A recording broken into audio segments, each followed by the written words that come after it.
There we are. What is up, RPM superstars? Super excited to be with you here today and share some stuff, what's been going on, what's been happening.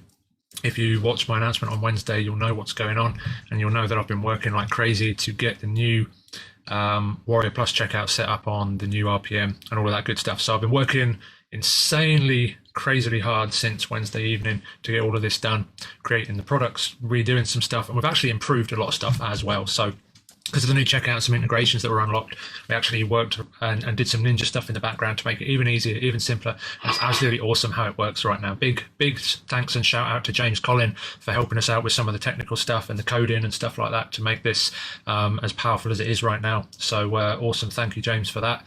And yeah, I'm super excited to show you what has been going on, what I've been working on.